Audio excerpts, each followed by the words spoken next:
네, 오늘 우리에게 주신 말씀 우리 함께 읽도록 하겠습니다. 오늘 하나님께 주신 말씀은 우리 창세기 16장 1절부터 14절까지 말씀입니다.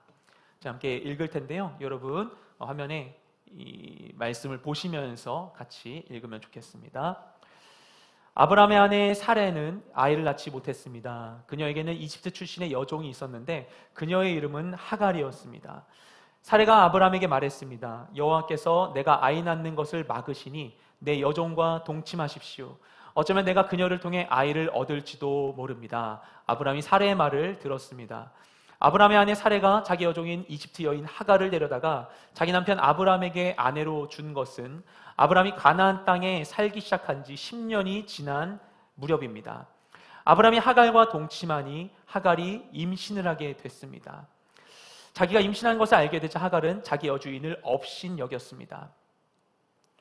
그러자 사레가 아브라함에게 말했습니다. 내가 당하고 있는 이 고통은 모두 당신 책임입니다. 내가 내 종을 당신 품에 두었건만 이제 그녀가 임신했다고 나를 멸시합니다. 여호와께서 당신과 나 사이에 판단하시기를 바랍니다. 아브라함이 말했습니다. 당신의 여종은 당신 손에 달렸으니 당신이 좋을 대로 그녀에게 하시오. 그러자 사레가 하갈을 학대했습니다. 하갈은 사레 앞에서 도망쳤습니다. 여호와의 천사가 광야의 샘 곁 곧 술길에 있는 샘에서 그녀를 만났습니다. 여호와의 천사가 말했습니다. 사레의 종 하갈아, 내가 어디서 왔고 어디로 가고 있느냐? 그녀가 대답했습니다. 저는 제 주인 사레를 피해 도망치는 중입니다. 그러자 여호와의 천사가 하갈에게 말했습니다. 내 여주인에게 돌아가서 그녀의 명령에 복종하여라. 여호와의 천사가 하갈에게 말했습니다. 내가 내 자손을 크게 번성케 해 셀 수 없을 만큼 불어나게 할 것이다. 여호와의 천사가 하갈에게 말했습니다. 내가 지금 임신했으니 아들을 낳을 것이다. 그 이름을 이스마엘이라 하여라. 여호와께서 내 고난을 들으셨기 때문이다. 그가 들나귀 같은 사람이 돼 모든 사람과 싸울 것이고 모든 사람은 그와 싸울 것이다. 그가 모든 형제들과 대적하며 살 것이다. 하갈은 자기에게 말씀하시는 여호와의 이름을 주는 나를 보시는 하나님이라 불렀습니다. 내가 어떻게 여기서 나를 보시는 하나님을 뵐 수 있었단 말인가? 라고 말했기 때문입니다. 그래서 그 샘은 부엘라 헤로이라 불리게 됐습니다. 지금도 그 샘은 가데스와 베레스 사이에 있습니다. 아멘. 말씀을 나누도록 하겠습니다. 블루문이라고 하는 유명한 재즈 곡이 있습니다. 너무 오래된 곡이기 때문에 혹시 모르는 분이 있을지도 모르겠어요. 굉장히 유명한 곡이에요. 근데 앞부분 들어보면 대부분 들어본 적 있다라고 생각하실지 모르겠어요. 이런 곡입니다. Blue moon, you saw me standing alone without a dream in my heart, without a love of my own. Blue moon, you knew just what I was there for. You heard me saying a prayer for someone I really could care for. 이런 노래예요. 들어보셨죠, 여러분? 굉장히 유명한 노래예요.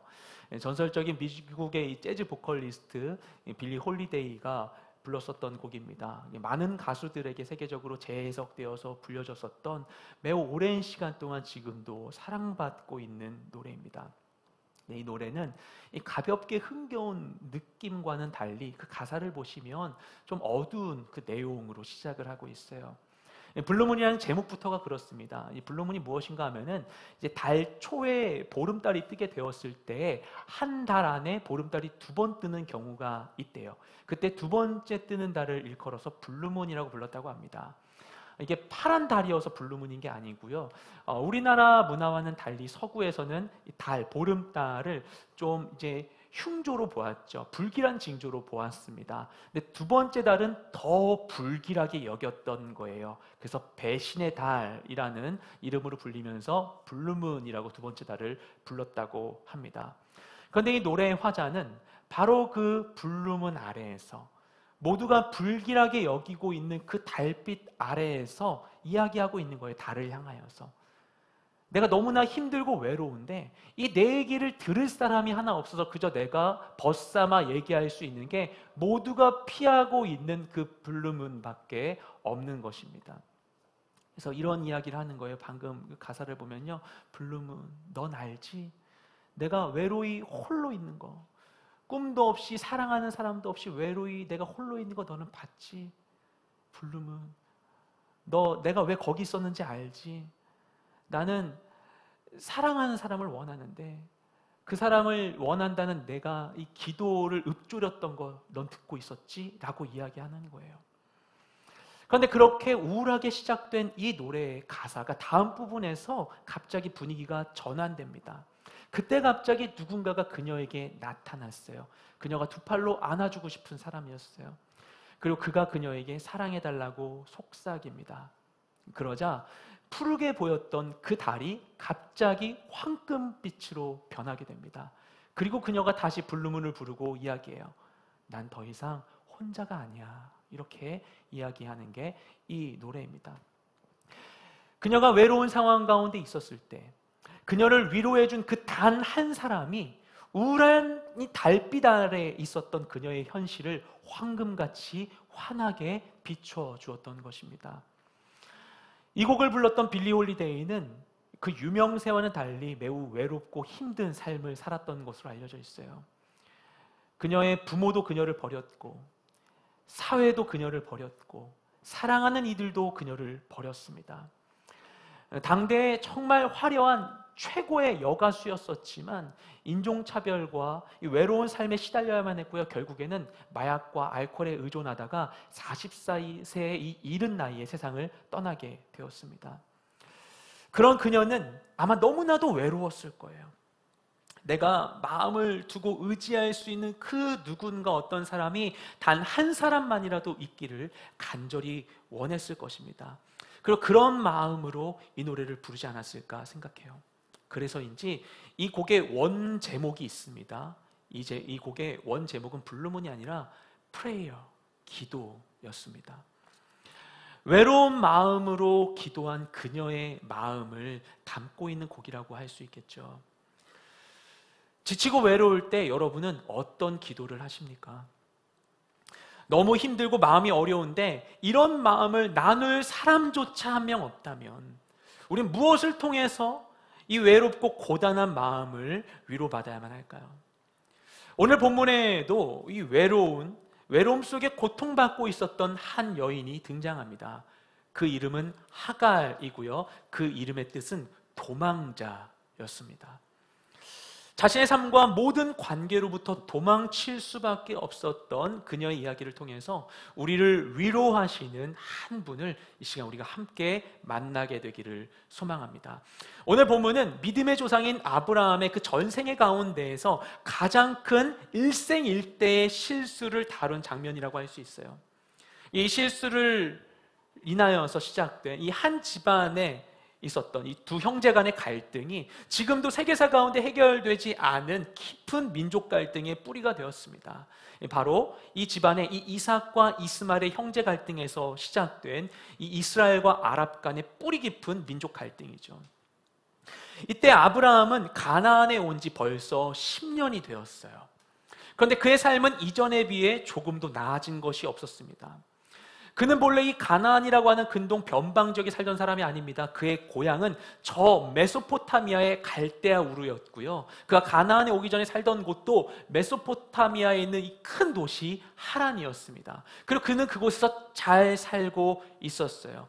큰 도시에서 잘 살고 많은 것을 누리고 있었던 그가 자신이 누리고 있었던 소유하고 있었던 많은 것을 버리고 무엇도 보장되지 않은 그 미지의 땅을 향하여서 본토 친척 아비집을 떠나 그가 담대히 나아갈 수 있었던 이유는 그를 향하여 하나님께서 해주셨던 약속 때문이었습니다. 하나님께서는 그에게 큰 민족을 이루게 하겠다. 그리고 너에게 내가 복을 주겠다라고 약속해 주셨죠. 아브라함 원래 잘 살았어요. 부유한 족장이었습니다. 하지만 그런 그의 삶 속에서 단 한 가지 해결하기 어려운 문제가 있었는데 그게 무엇인가 하면 바로 그런 그에게 자녀가 없다는 것이었어요. 이 고대 근동 지역에서 이 자녀를 얻는 것은 오늘날 우리의 삶에서보다도 훨씬 중요한 그런 일입니다. 그런데 하나님께서 아직 자녀가 없었던 그에게 오셔서 그에게 큰 민족을 이루게 해주겠다고 약속해 주시는 거예요. 그가 가장 바라던 일, 그조차도 어찌 보면 포기하고 있었던 그 일에 대해 하나님이 해결해 주겠다고 말씀해 주셨습니다. 그래서 그가 하나님의 명령을 따라 무작정 따라갈 수 있었던 데는 이 약속도 큰 역할을 하고 있었다고 생각을 해요. 그런데 그렇게 하나님만 믿고 나왔는데 벌써 10년이란 시간이 지나버렸습니다. 근데 그에게는 여전히 자녀가 없었어요. 시간이 계속 흐르죠. 나이도 어느새 80세가 넘었어요. 그런데 하나님께서 대체 약속하신 그 큰 민족을 언제 주신다는 것인가? 그의 마음이 까맣게 타들어갔을 것입니다. 나름 그가 이 상황 가운데 하나님 뭔가 하시지 않을까 생각해서 나름 자기가 자신의 계획대로 무언가를 이렇게 해보기도 했었어요. 그래서 처음에 하나님 명령하셔서 떠날 때 이미 자식이 없었기 때문에 자기 조카 롯을 데리고 가기도 합니다. 롯은 아버지가 없었거든요. 양자로 삼으려는 생각이 아마 있었을 것 같아요. 근데 그게 아니었어요. 롯은 떠납니다. 롯이 떠난 다음엔 정말 자신이 신뢰하고 사랑하는 종 다메섹 사람 엘리에셀을 자신의 양자로 삼겠다고 계획을 품었습니다. 근데 하나님께서 아니래요. 그렇게 해서는 안 된대요. 너가 낳은 아들이어야만 한다고 말씀하시는 거예요. 그러니까 그가 나름 이 상황 가운데 이 제한적인 상황을 타개해 보려고 했었던 그 모든 노력들도 다 수포로 돌아가고 말았어요. 그래서 아브라함과 그의 아내 사라는 점점 더 마음이 급해졌을 것입니다. 아니, 우리가 10년이나 기다렸는데 대체 언제 된다는 것인가? 우리가 노력하지 않은 것도 아닌데 언제 하나님의 뜻이 이루어지는 것인가? 그들의 마음이 점점 급해졌겠죠. 그러던 중에 아내 사라가 남편에게 한 가지 제안을 합니다. 우리 1절부터 3절까지 말씀을 함께 읽도록 하겠습니다. 시작. 아브라함의 아내 사라는 아이를 낳지 못했습니다. 그녀에게는 이집트 출신의 여종이 있었는데 그녀의 이름은 하갈이었습니다. 사레가 아브라함에게 말했습니다. 여호와께서 내가 아이 낳는 것을 막으시니 내 여종과 동침하십시오. 어쩌면 내가 그녀를 통해 아이를 얻을지도 모릅니다. 아브라함이 사레의 말을 들었습니다. 아브라함의 아내 사레가 자기 여종인 이집트 여인 하갈을 데려다가 자기 남편 아브라함에게 아내로 준 것은 아브라함이 가나안 땅에 살기 시작한 지 10년이 지난 무렵입니다. 아멘. 이 상황 가운데 가장 힘들었던 것은 아마 아브라함보다도 사라이지 않았을까라고 생각을 합니다. 왜냐하면 아브라함은 남자잖아요. 그 당시에 남자고 또 족장이잖아요. 그러니까 해야 할 것도 다른 해야 될 게 많고 사회적 지위도 있고 사회적인 성취들도 어느 정도 누릴 수 있었습니다. 지금 반면에 고대 근동사회에서 여성은 사회적 활동이 극히 제한되었었기 때문에 자녀를 낳는 것이 인생에서 가장 큰 업적으로 여겨지는 그런 시대였어요. 이 자녀를 얻고자 하는 갈망과 조급함이 아브라함보다 사라가 더 컸을 수도 있었던 것입니다. 그런데 자기 남편은 벌써 85세나 되었고 자신도 84세의 나이였어요. 자연적인 방법으로 자녀를 낳는 것은 힘들다고 생각했을 수 있습니다. 그리고 10년이나 기다렸으면 우리가 기다릴 만큼 기다렸다라고 생각했을 수도 있습니다. 그래서 그녀는 이 순간 다른 방법을 제시합니다. 자신의 여종을 남편의 첩으로 삼는 것이었어요. 당시 아브라함은 사라 외에 아내를 두지 않았습니다. 그러니까 하나님께서 주신 그 남편의 의무를 성실하게 잘 지키고 있는 그런 사람이었어요. 그런데 마음이 급했던 사라가 목적을 이루기 위해서 인간적인 방법을 동원하게 됩니다. 그녀는 먼저 이 문제에 대해서 하나님께 기도하지도 않았어요. 오히려 어떻게 하는가? 방금 읽었던 말씀을 보면 하나님 핑계를 대고 하나님 탓을 합니다. 하나님께서 내가 아이 낳는 것을 막는 것 같아. 하나님께서 내가 아이 낳는 것을 막고 계시니까 나도 이제 어쩔 수 없어요. 내가 하자는 대로 해요 라고 얘기하는 거예요, 남편에게. 근데 이 원어의 표현을 자세히 보면요, 그 남편에게 권유하는 게 아니라 남편에게 간청하는 것입니다. 제발 이렇게 해달라고, 내가 하라는 대로 해달라고 라고 얘기하고 있는 거예요. 그렇게 80년이 넘도록 풀지 못했었던 자신의 깊은 수치를 벗고 싶은 마음이 그녀에게 간절했을 것입니다. 결국 아브라함은 그녀의 청을 듣습니다. 우리 함께 4절부터 6절까지 말씀을 읽겠습니다. 시작. 아브라함이 하갈과 동침하니 하갈이 임신을 하게 됐습니다. 자기가 임신한 것을 알게 되자 하갈은 자기 여주인을 업신여겼습니다. 그러자 사레가 아브라함에게 말했습니다. 내가 당하고 있는 이 고통은 모두 당신 책임입니다. 내가 내 종을 당신 품에 두었건만 이제 그녀가 임신했다고 나를 멸시합니다. 여호와께서 당신과 나 사이에 판단하시기를 바랍니다. 아브라함이 말했습니다. 당신의 여종은 당신 손에 달렸으니 당신이 좋을 대로 그녀에게 하시오. 그러자 사레가 하갈을 학대했습니다. 하갈은 사레 앞에서 도망쳤습니다. 아멘. 아브라함은 그 사라의 말대로 하갈을 첩으로 삼습니다. 그리고 그들의 기대대로 하갈은 곧 임신을 하게 되었어요. 여기까지는 나름 좋아 보입니다. 자신들이 계획한 대로, 기대한 대로 일이 잘 흘러가고 있다고 생각했을 수도 있어요. 세상의 방법은 그렇습니다. 나름 합리적이고 일리 있어 보이죠. 그리고 어느 정도 예측 가능한 성과는 이룰 수 있습니다. 그런데 문제는 그 이후에 일어나요. 하갈이 임신을 하자 자기 여주인이었던 사라를 업신여길 것이라고는 전혀 생각지 못했던 것입니다. 이 하갈은 이집트 출신의 종이었어요. 아마도 이집트 출신의 이 종 하갈을 어떻게 얻었을까 생각해 볼 때 이들이 이집트에 갔었을 때 바로로부터 받았던 종일 것이라고 추측을 하게 됩니다. 그렇다면 하갈은 이들과 함께하기 전부터 원래 종의 신분이었던 사람이에요. 처음부터 종이었어요. 그리고 사라보다 한참 나이가 어렸을 것입니다.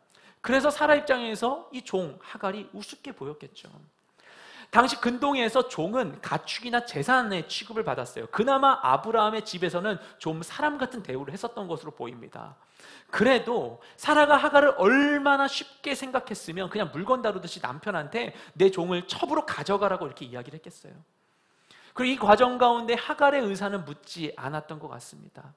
그저 하갈을 자신의 목적을 위한 수단으로만 인식하고 있었던 것이죠. 그래서 외부에서 첩을 구해준 게 아니에요. 외부에서 첩을 구해준 게 아니라 자기 가까이 두던 종을 첩으로 삼았죠. 그렇게 한 이유는 아마도 하갈 정도면 내가 컨트롤할 수 있을 것이라고 사라가 이미 계산을 했던 것일 수도 있습니다. 그 하갈이 자신을 우습게 여기리라고는 전혀 생각해보지 못했던 것이죠. 이 모든 것은 첫 단추부터 잘못 끼워졌어요. 하나님께서는 아브라함에게 큰 민족을 이루게 하겠다고 약속해 주셨죠. 그것은 그냥 하나님이 그냥 아브라함만 생각해서가 아니라 온 인류를 구원하기 위한 하나님의 크고 놀라우신 계획 가운데에서 비롯된 일이었어요. 그런데 사라에게는 그 일이 하나님의 일이 아니었습니다. 사라에게는 이것이 자신의 수치를 벗기 위한 자신의 성과로만 보였던 것입니다. 남편과 함께 하나님을 따라 나서면 자신도 이제는 이 자녀를 낳고 남들 앞에 떵떵거리며 살 수 있으리라고 기대했어요. 근데 그게 이루어지지가 않으니까 그 내면의 상실감을 채우기가 너무나 어려운 것입니다. 그래서 하갈을 이용합니다. 그런데 그렇게 다른 사람을 자신의 목적을 위해 도구화하고 수단화하면 이런 태도들이 계속 전염이 돼요. 그래서 하갈도 사라가 자신을 이용한 것처럼 자신의 임신을 이용합니다. 이 생명과 축복을 권력의 수단으로 삼게 됩니다. 그래서 역으로 사라에게 되갚는 것이죠. 근데 가만 생각해 보면요, 이런 일이 비단 사라와 하갈만의 문제는 아닙니다. 제가 이 본문 묵상하면서 이 부분에 대해서 설교문을 작성하고 있는데 그렇게 하고 있는 저의 모습으로 바로 이것이 적용되면서 객관화가 되는 거예요. 저는 분명 목사로서 하나님 말씀을 보고 묵상하고 그 은혜를 지체분들과 나누려고 하고 있는 것인데 분명히 하나님의 일을 하고 있는 순간인데도 불구하고 그런 제 안에도 이것을 통해서 사람에게 좋은 마음을 얻고자 하는, 좋은 반응을 얻고자 하는 그런 인간적인 마음이 있다는 사실을 제가 결코 부인할 수가 없는 거예요. 저 또한 하나님의 일을 저의 성과를 위한 수단으로 삼으려는 유혹이 드는 겁니다. 그렇게 우리는 세상 속에서 그리스도인으로 살면서 이중적이고 경계적인 유혹에 흔들릴 수 있습니다. 하나님의 자녀임에도 불구하고 세상의 기준을 완전히 내려놓지 못하고 사는 거예요. 그리고 그런 우리의 연약함을 하나님께서는 아십니다. 그리고 그런 우리를 가여이 여겨주세요. 그래서 예수님을 이 땅 가운데 보내주신 것이죠. 주님을 통하여서 우리가 새로운 산길로 나아갈 수 있도록 주님이 우리에게 도와주신 거예요. 굳이 우리에게 예수님을 보내주신 거예요.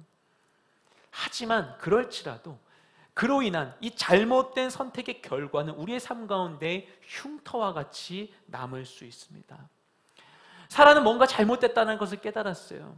이 잘못을 인지했다면 뭘 해야 될까요? 우리가 관찰자로 이 말씀을 볼 때는 이 솔루션이 굉장히 심플합니다. 단순하죠. 잘못했으면 회개해야죠.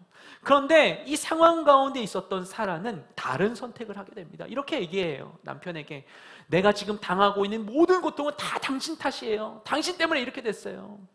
내가 내 종을 당신에게 줬는데 그녀가 임신했다고 나를 멸시하잖아요. 이거 하나님이 봐도 하나님 가만히 있지 않을 거예요. 이렇게 얘기하는 거예요. 그녀는 잘못에 대해서 상대방 탓을 합니다.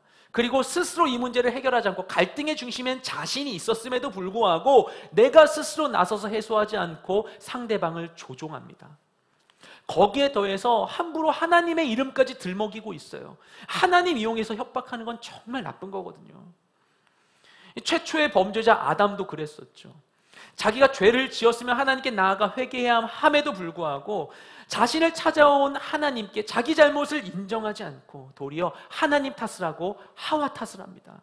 하나님께서 내게 주신 이 여자가 나를 유혹했어요 라고 이야기하고 있었죠. 나의 잘못과 이 죄가 드러난다면, 인식이 된다면 바로 하나님께 무릎 꿇고 회개해야 함에도 불구하고 계속해서 잘못된 길로 나아가는 실수를 우리 또한 행할 때가 있습니다. 이 사람은 계속해서 잘못된 선택을 합니다. 이것을 지켜보는 우리 입장에서 얼마나 답답해요. 제가 이 말씀 보면서 묵상하고 있는데 진짜 밤고구마 두세 개는 그냥 물도 없이 삼킨 것 같은 답답한 마음이 드는 거죠. 이러면 안 되는데. 잘못된 것을 알았다면 빨리 멈춰야 합니다. 가급적 빨리 멈춰야 해요. 그리고 그 자리로부터 돌이켜야 합니다. 하나님께로 돌아서야 합니다.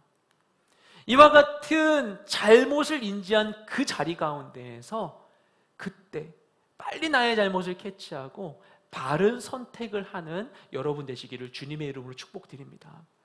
사라가 이렇게 나오는데요. 그러면 이 가정의 가장인 아브라함은 어떻게 해야 될까요? 아브라함이라도 바른 선택을 해야만 했습니다.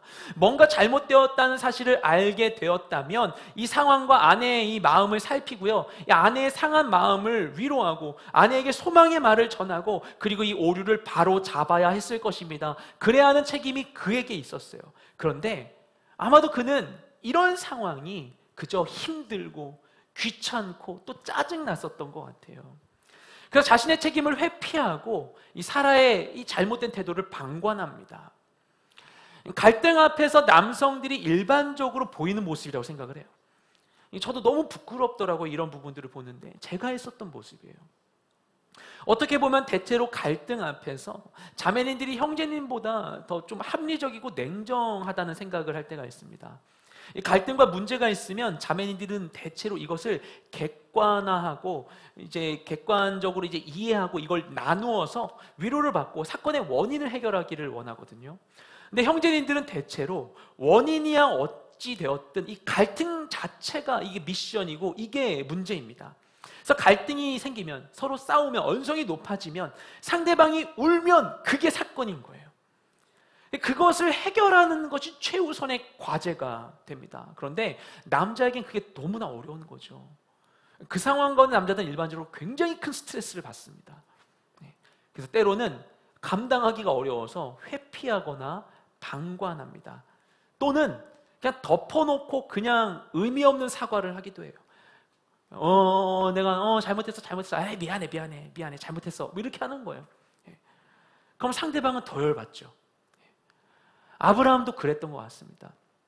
그러자 사라는 이 아브라함의 방관을 힘입어서 하갈을 학대합니다. 이게 얼마나 악한 일인지 여러분 이해되세요? 하갈은 임신부였어요. 임신부. 고대 사회에서 임신부를 다 함부로 대했던 게 아닙니다. 그 당시 세상법인 함무라비 법전을 보면요, 거기에서도 임신부를 학대하는 걸 금지하고 있었어요. 세상법도 그랬다는 겁니다.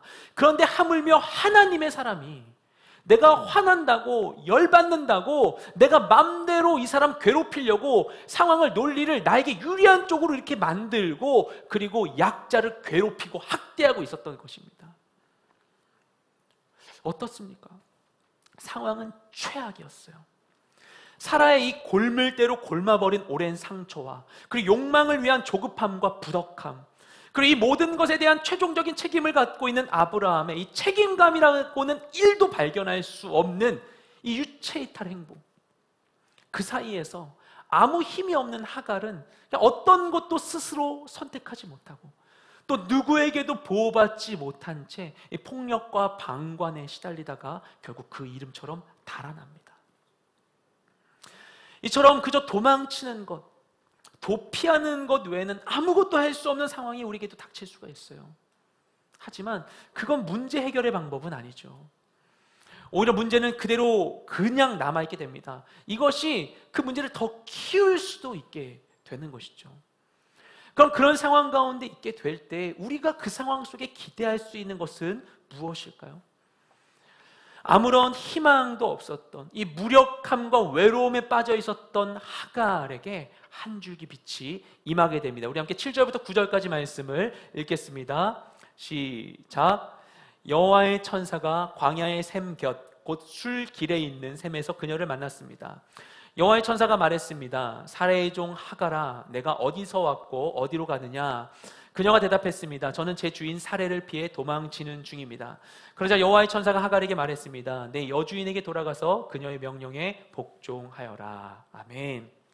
하갈은 이때 광야의 이 샘 근처에 홀로 있었다고 이야기합니다. 그곳이 어딘가 술길에 있는 곳이었다고 하는데 이 술이라는 곳이 지명입니다.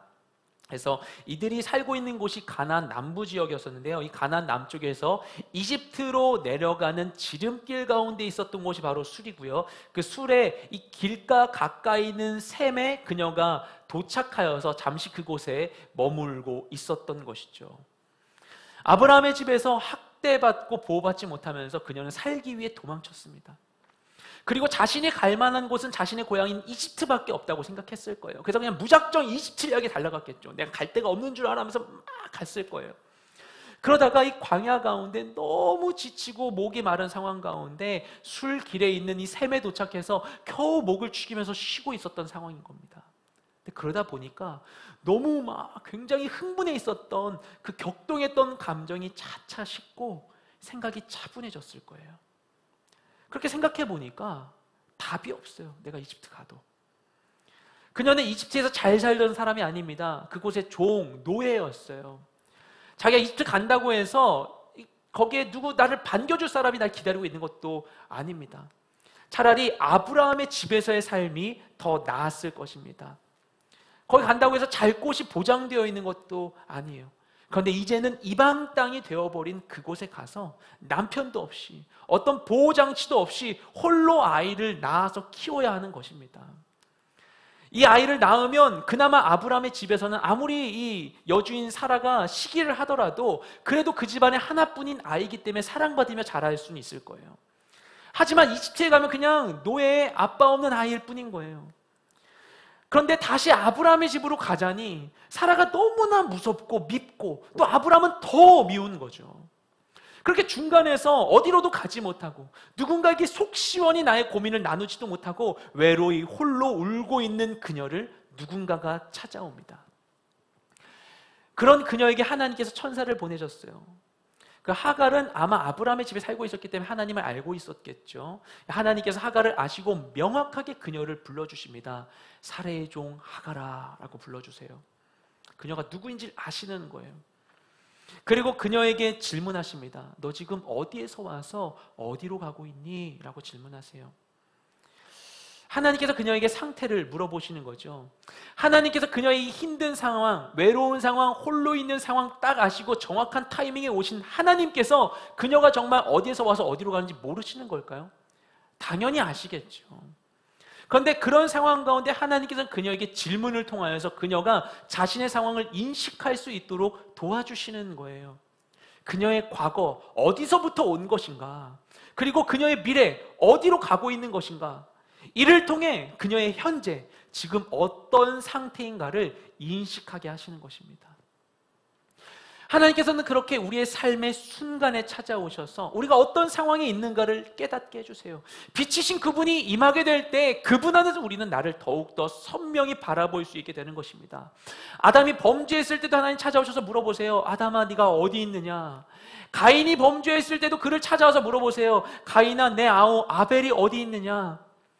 그분 앞에 있을 때 우리는 진짜 자신을 볼 수 있게 됩니다. 하갈도 그랬어요.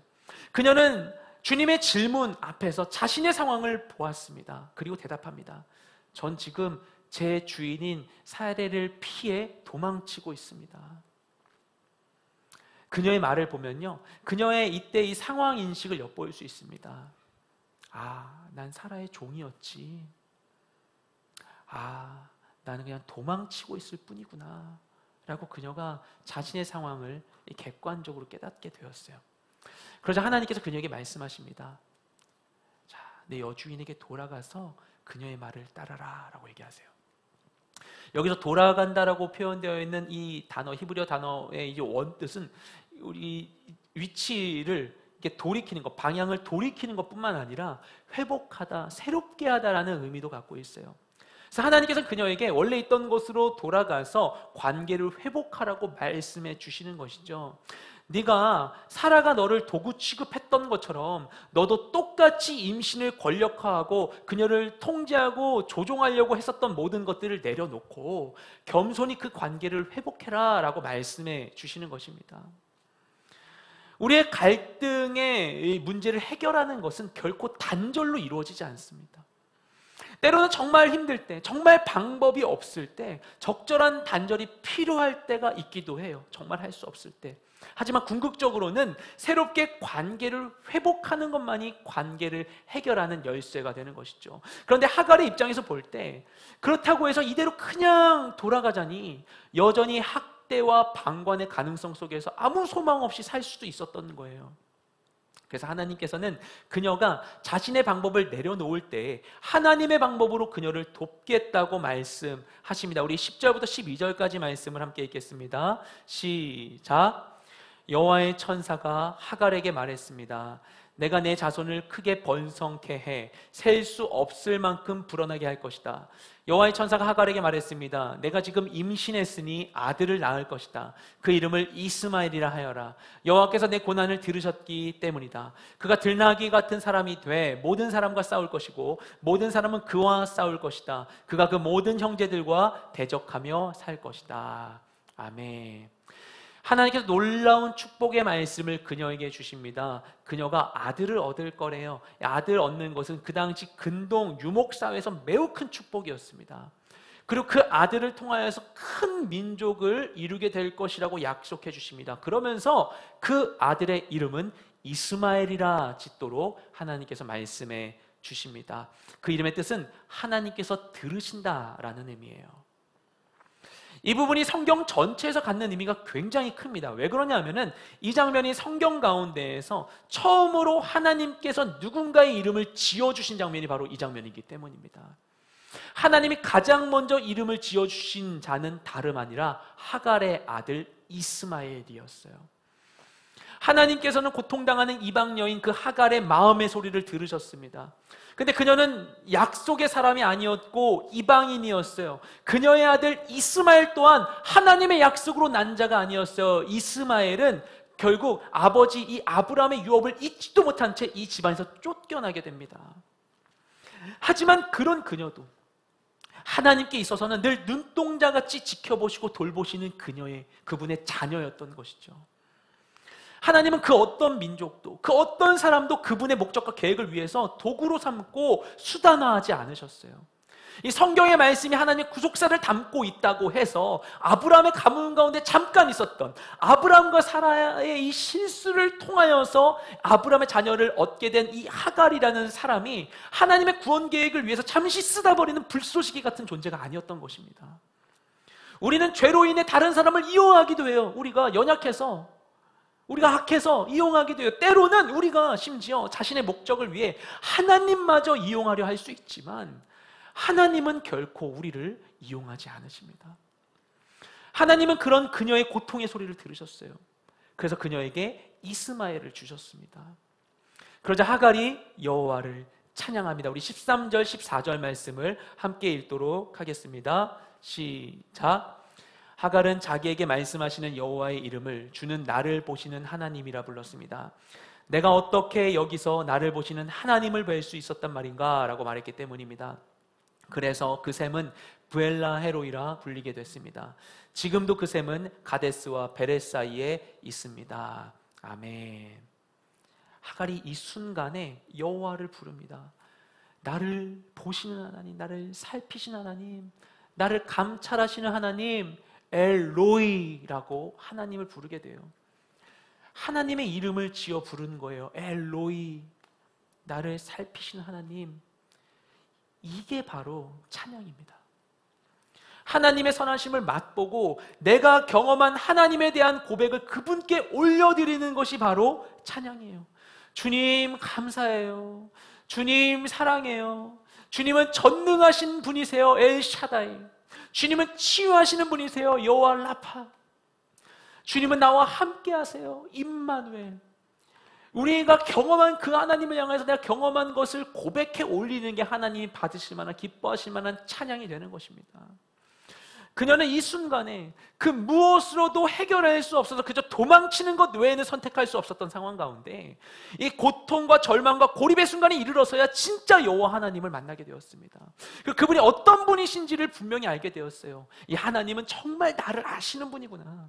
내가 홀로 있는 상황 가운데서도 나를 살펴보고 계시는구나. 그래서 하나님을 찬양하는 거예요. 엘로이, 나를 살피신 하나님, 나를 감찰하신 하나님 찬양하게 되는 것입니다.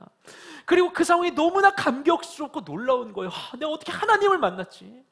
어떻게 여기에서 이렇게 은혜를 받았지? 여긴 아브라함의 집이 아니잖아. 아브라함의 집도 아닌데 어떻게 여기에서, 이곳에서, 이방 땅에서, 우물가에서 나 조금 전만 하더라도 물 좀 뜨고 그냥 한숨 쉬고 있었는데, 괴로워하고 있었는데, 조금 전까지도 여기서 울고 있었는데, 내가 뭐라고, 난 이집트 출신의 여종일 뿐인데 내가 뭐라고, 하나님이 나에게 오셨지.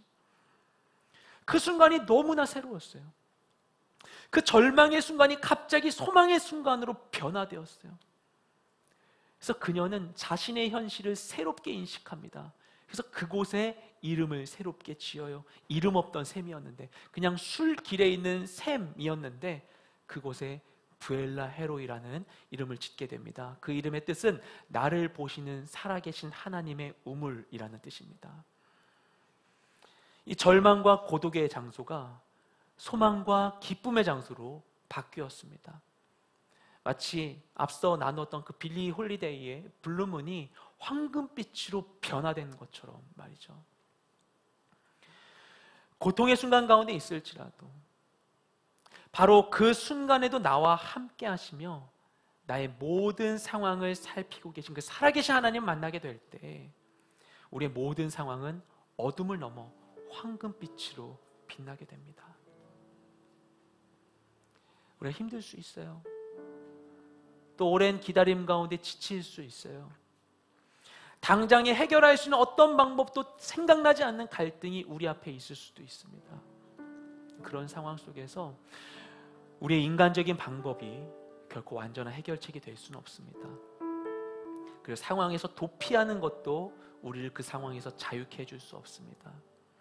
하지만 어떤 상황이 있을지라도 이 방황의 길 가운데 서서 어디로 갈지 몰라 헤매고 있다 할지라도 나를 지켜보신 하나님, 나의 모든 아픔을 아시는 하나님, 나와 함께 하시는 살아계신 그 하나님을 만날 때 비로소 우리의 눈을 덮고 있었던 모든 절망의 눈꺼풀이 벗겨지고 모든 상황이 달라지는 것입니다. 최근에 한 지체분하고 오랜만에 통화를 하게 되었는데요, 제가 이야기를 나눠보니까 요 몇 개월 사이에 너무나 힘든 일이 그분에게 반복되어 일어나는 거예요. 더 힘든 것은 무엇이었는가 하면 이 코로나 상황 가운데 사람들을 만나는 것이 너무나 쉽지 않고 또 교회도 예전처럼 갈 수가 없으니까, 모일 수가 없으니까 이런 마음을 나눌 수가 없더라는 거예요. 외로움과 고립감은 우리의 마음을 병들게 하는 영혼의 바이러스입니다. 적절한 예방을 하지 않는다면 순식간에 우리의 영혼이 오염될 수 있어요. 외로울 때, 힘겨울 때 이스마엘, 나의 모든 소리를 들으시는 하나님, 엘로이, 나를 살피시는 하나님, 그 하나님을 구함으로 고통의 모든 순간을 기쁨의 순간으로 변화시키며 나아가는 우리 모두가 되시기를 주님의 이름으로 축복드립니다. 또한 우리가 외로움 가운데, 힘겨움 가운데 홀로 그 시간을 이겨내며 아파하고 있는 사랑하는 사람들에게 하나님의 위로를 전해주는 그 단 한 사람, 그의 삶에 드리워진 그 어두운 블루문을 황금빛으로 변하게 바꿔주는 그 한 사람이 바로 우리가 될 수 있기를 주님의 이름으로 축복드립니다. 우리 그 마음을 담아서 하나님께 기도하기 전에 우리가 먼저 좀 찬양했으면 좋겠어요. 하나님께 하나님 모든 상황들 속에서 내가 힘겨운 시간 가운데 있을지라도 신실하게 나와 함께 하시며 내 모든 고통의 소리를 들으시고 나와 함께 아파하시고 나를 위로하시는 주님을 내가 바라보며 나아가기 원합니다. 주님만 바라보며 나아가기 원합니다. 주여 그 상황 가운데 임하여 주시옵소서. 주님의 은혜를 함께 구하는 마음으로 이 시간 주님 앞에 찬양으로 나아가겠습니다. 고단한 인생길 힘겨운 오늘도 예수 내 마음 아시네. 지나간 아픔도 마주할 세상도 예수 내 마음 아시네. 한 번 더 찬양합니다. 고단한 인생길 고단한 인생길 힘겨운 오늘도 예수 내 마음 아시네. 지나간 아픔도 마주할 세상도 예수 내 마음 아시네. 믿음의 눈 들어 주를 보니 이 또한 지나가리라.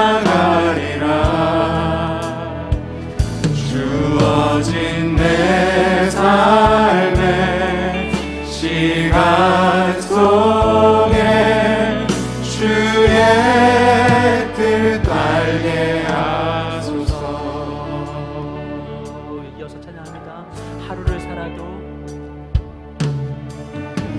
하루를 살아도 기쁨으로 가리. 예수 늘 함께 하시네. 후회도 염려도 온전히 맡기리. 예수 늘 함께 하시네. 믿음의 눈 들어 믿음의 눈 들어 주를 보리. 이 또한 지나가리라. 주어진 내 삶의 시간 속에 주의 뜻 알게 하소서. 아멘. 믿음의 눈 들어 믿음의 눈 들어 주를 보리. 이 또한 지나가리라. 주어진 내 삶의 시간 속에 주의 뜻 알게. 다시 한번 찬양합니다. 믿음의 눈 들어 믿음의 눈 들어 주를 보리.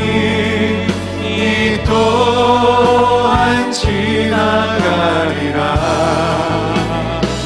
주어진 내 삶의 시간 속에 주의 뜻 알게 하소서. 이 시간 우리 찬양으로 고백한 그 주님을 향하여서 말씀 가운데 만난 그 하나님을 향하여서 내 모든 것을 들으신 그 하나님, 이스마엘의 하나님, 나를 살피시는 하나님, 그 엘로이의 하나님을 우리 모든 삶의 자리 가운데, 그 고난의 자리, 어둠의 자리 가운데 초청하며 기도하며 나아가기 원합니다.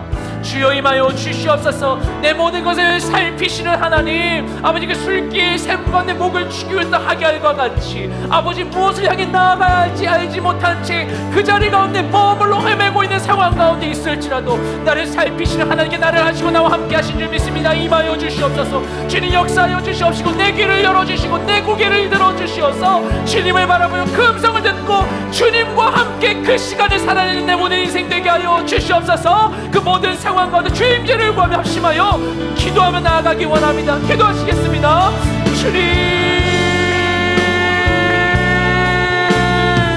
주님 우리 가운데 임하여 주시옵소서. 주님 우리 가운데 역사하여 주시옵소서. 내 모든 기도를 들으시는 주님, 내 모든 상황과 상관하시는 주님, 내 모든 것을 내가 어디서부터 와서 어디로 가고 있는지를 아시는 주님, 내가 원래 누구인지를, 나의 존재를, 내 모든 것을 알고 계시는 주님, 주님 외에 내가 의지하니, 주님 외에 내가 의지할 다른 이가 없습니다. 오직 주님밖에 없습니다. 주님 내 삶 가운데 임하여 주시옵소서. 주님 나와 동행하여 주시옵소서. 모든 상황을 아무도 알지 못하네 나도 차도 어둠 가운데 있는 그 모든 고통과 고독에 아버지 모든 순간 가운데 있다 할지라도 그 상황에 있는 나를 아시고 바라보고 계시고 살피시고 역사하실 분 오직 주님밖에 없는 줄 믿습니다. 어둠 가운데 읊조리는 내가 모든 시련까지도 들으시는 분 오직 주님밖에 없는 줄 믿습니다. 신실하신 주님, 사랑의 하나님 나와 함께하여 주시옵소서. 동행하여 주시옵소서. 주님의 은혜를 경험한 내 모든 인생 되게 하여 주시옵소서. 주여 함께하소서. 주여 함께하소서. 주여 함께하소서. 주님 내 삶을 넓어주시옵소서. 나를 들어주시옵소서. 나를 지켜주시옵소서. 주님 외에 다른 이가 없습니다. 주님 외에 다른 이가 없습니다. 주님 외에 다른 이가 없습니다. 주님 나를 살피신 하나님의 삶 가운데 임하여 주시옵소서. 그 은혜를 따라 내가 내 영이 나아가게 하소서. 주님 그 은혜를 따라 강리의 대로 나아가게 하소서. 나를 힘겹게 넘는 강리의 자리 가운데 그 가운데 나아가는 내 모든 삶들 주 우리 가운데 역사하여 주시옵소서. 이어서 기도하며 나아갈 때 여러분 마음 가운데 있는 기도하는 가운데 여러분에게 기억나는, 여러분 누구에게도 얘기하기 어려운 우리 안에 있는 그 어려운 문제가 있다면 이 시간 그 이슈를 주님께 올려드리며 나아가기 원합니다. 나를 살피시는 하나님, 내 모든 것을 아시는 하나님, 주님만이 하시고 역사하실 줄 있는 줄 믿사오니 주님 내 모든 기도에 귀 기울여 주시옵시고 그 상황 가운데 임하여 주시옵소서. 내가 아버지는 사라와 같이 나의 아버지의 판단으로 나의 계획으로 헛된 선택을 하지 않기를 원합니다. 아버지 내가 하갈과 같이 그저 도망치지 않기를 원합니다. 그 모든 상황 가운데 나를 도우시는 주님의 능력만 의지하며 나아가기 원하오니 주님 하시고 역사하시고 나를 살펴 주시옵소서. 우리 그 모든 이슈, 모든 개인적인 이슈들을 이 시간 주님께 올려드리며 아뢰며 함께 기도하며 나아가기 원합니다. 기도하시겠습니다. 주님 임하소서. 주님 내 모든 기도를 들으시는 주님, 내 모든 아픔을 아시는 주님, 내 모든 상한 심령을 아시는 주님, 내 상한 심령을 받기를 원하시는 주님, 주님 외에 나를 도울 큰 누구도 없기에 내가 이 모든 순간순간에 주님께 내 모든 것을 하려 드리기를 원합니다. 아무다른 고통의 순간 가운데 내가 이길 수 없는 상황 가운데에서 나의 지혜와 나의 생각을 따라 세상에 지식을 따라 나아가지 않다 여주소서. 아무다른 그냥 맹세하고 방관하고 무시하고 아무다른 헛된 선택을 행하지 않게 하여 주시옵소서. 그 가운데 주님의 은혜를 구하며 나아갑니다. 주님의 도우심만을 구하며 나아갑니다. 아버지 그 가운데 손을 펼치사 내 위에 임하여 주시옵소서. 하나님의 그 능력을 경험한 내 모든 인생 되게 하소서. 나도 보며 아버지 주님에게 찬양하기 원합니다. 능력의 하나님을 경험하기 원합니다. 치유의 하나님을 경험하기를 원합니다. 아버지 나의 회복의 하나님을 경험하기를 원합니다. 아버지 내 삶 가운데 임하여 주시옵소서. 내 모든 기도를 드리시고 역사하여 주시옵소서. 주님의 없습니다. 주님의 없습니다. 주님의 그 누구도 없습니다. 주여 내 삶 가운데 임하여 주시옵시고 내 모든 그 외로운 자리, 고통의 자리, 누구와도 나눌 수 없는, 오픈할 수 없는 바로 그 상황 가운데 주님만큼은 나와 함께하여 주시옵소서. 아버지 그 모든 외로움의 장막을 걷어주시옵시고 하나님 주시는 아버지 하나님 아름다운 참된 주의 친밀함 안에 들어갈 수 있게 하여 주시옵소서. 아버지 주님이 나를 오시는 줄 믿습니다. 주님 엘로이 하나님이신 줄 믿습니다. 아버지 나와 함께하여 주시옵소서. 주님 나와 동행하여 주시옵소서. 주님 나를 기억하여 주시옵소서. 주님 내게 역사하여 주시옵소서. 갈 길을 밝히 보여 주시옵소서. 아버지 주님을 향해 나아가는 우리 모든 인생 될 수 있도록 우리 가운데 역사하소서. 우리 모든 삶의 자리 가운데 임하시고 역사하여 주시옵소서. 우리 가운데 함께 하실 주님을 찬양합니다. 이 시간 우리 한 번 더 좀 기도하며 나아갈 때 이 시간에 우리가 마음을 다해서 우리가 중보기도로 함께 나아가기 원합니다. 우리가 우리 공동체 가운데에서 어려움 가운데 있는 정말 이 어려운 이슈들을 안고 있는 지체들 여러분 기억나는 분 있다면 그분들을 위하여서, 아니면은 내 삶의 가까운 자리 가운데 정말 정말 힘든 누군가, 정말 기도가 필요한 그 누군가 있다면 그를 위하여 우리 순모임 가운데 나누었던 그 기도의 제목으로 인하여서 어려워하는 그 누군가가 있다면 그를 위하여서 이 시간 우리가 마음을 모아 함께 기도하기 원합니다. 주님, 그 상황 가운데 임하여 주시옵소서. 고통 속에, 외로움 속에 헤매고 있는 그를 기억하여 주셔서 그 모든 상황 가운데 주님 위로자 되시고 능력 되신 주님을 경험하게 하여 주시옵시고, 주님 크신 능력을 경험하여 아버지 하나님의 더 큰 찬양을 올려드리는 그 모든 상황이 될 수 있도록 역사하여 주시옵소서. 우리 사랑하는 이들을 위하여서 합심하여 주님께 기도하며 나아가기 원합니다. 기도하시겠습니다. 주님 감사드립니다. 아버지 하나님, 우리 하나님과 아버지 하나님 아픈 가운데 아버지 귀한 지체들 아버지 기억하며 기도하며 나아가기 원합니다. 아버지 모든 질병의 문제들과 아버지 모든 아픔들과 모든 관계의 문제들과 아버지 하나님 치료의 문제들과 아버지 하나님 알지 못하는 걸 갈 길에 대한 모든 일들이 아버지 주님 안에서 온전히 해결될 수 있기를 원합니다. 아버지 모든 삶의 주인이신 주님께서 많이 모든 것을 아시고 이해하실 수 있습니다. 우리가 나누고 이야기를 하고 서로 격려하고 위로한다 할지라도 아버지 우리 그 어떤 위로보다도 어떤 말보다도 아버지 그 건강하신 주님의 놀라우신 능력이 그들 가운데 임할 수 있게 되기를 원합니다. 아픈 가운데 있는 모든 이들을 기억하여 주시옵소서. 외면하지 말아 주시옵소서. 그들을 기억하여 주시옵시고 그들을 향한 주님의 놀라운 사랑을 부어주시옵소서. 모든 이들이 죄된 가운데 온전히 아버지 나와 아버지 주님을 통하여서 삶의 모든 것이 변화되며 아버지 하나님 어두웠던 삶 가운데 아버지 환한 빛이 비춰질 놀라운 역사가 임하게 하여 주시옵소서.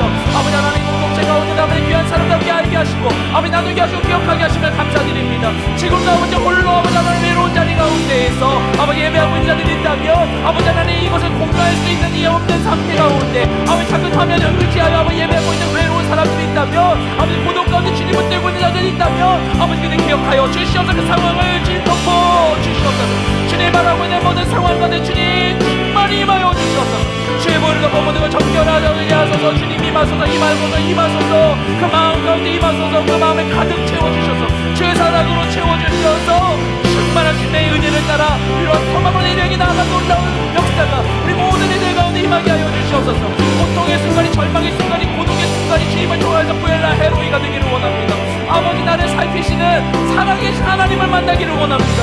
주여 우리 가운데 임하소서. 우리 모든 상황 가운데 함께하여 주셔서 동행하시는 주님의 역사심을 통한 내 삶이 변화되는 것을 경험하는 모두가 되게 하여 주시옵소서. 우리 가운데 함께하실 주님을 찬양합니다. 주 우리 가운데 신실하게 임하시고 역사하여 주시옵소서. 주님 감사드립니다. 우리가 함께하여 주시옵소서. 고마우신 주님 감사드립니다. 우리가 예기치 못한 어려움 가운데 직면에 있을지라도 우리가 해도 안 되는 오랜 시간 기다려도 해결되지 않는 문제 앞에 또다시 서게 된다 할지라도 그래서 이것이 내 인생의 평생을 갈 것만 같고 난 이것을 벗어날 수 없을 것만 같은 이 무거운 절망감이 나를 짓누른다 할지라도 그 모든 문제보다 크신 주님, 나를 살피신 하나님, 나의 소리를 들으신 하나님, 주님께서 나와 함께 하심을 믿고 이 모든 것을 주님께 올려드리며 바로 그 자리를 주님 동행하시는, 주님 역사하시는 은혜 자리로 변화시켜 나아가는 우리 모든 인생 될 수 있기를 원합니다. 아버지 하나님, 질병으로 인한 단절로 인하여서 너무나 떨어져 있고 힘든 시간을 보내고 있음에도 시원하게 나누리가 없고 위로받을 수 없는 상황 가운데 우리가 있다 할지라도 주님 그들을 기억하여 주셔서 주의 임재의 빛을 비춰주셔서 주님을 통한 놀라운 이 위로와 사랑을 경험하게 하여 주시옵시고, 또한 우리가 그 고독 가운데 홀로 아파하고 싸우고 있는 이들을 기억하여 함께 사랑과 정을 나누고 서로를 위하여 기도하는 우리 모두가 될 수 있게 도와주시옵소서. 떨어져 있을지라도 서로가 있기에 함께 딛고 일어설 수 있는 우리 공동체 될 수 있도록, 하나님의 교회가 될 수 있도록 주님 역사하여 주시옵소서. 아버지, 힘겨운 시간 가운데서도 주님이 주신 그 모든 부르심에 순종하여 섬기고 있는 아우니치들 기억하여 주시옵소서. 떨어져 있는 시간 속에서 순종하여 섬기고 계신 모든 선교지에 계신 이 선교사님들, 성도님들 삶들을 주님 돌봐 주시어서 그곳 가운데 넉넉한 하나님의 위로와 주님의 은혜가 온전히 나타나게 하여 주시옵시고, 바라보는 우리가 함께 기뻐하는 놀라운 역사가 있게 하여 주시옵소서. 우리 가운데 함께 하실 주님을 찬양하며 우리 모든 기도를 살아계신 예수님의 이름으로 기도드렸습니다. 아멘. 우리 기도를 들으시는 이 살아계신 하나님께 우리 감사와 영광의 박수를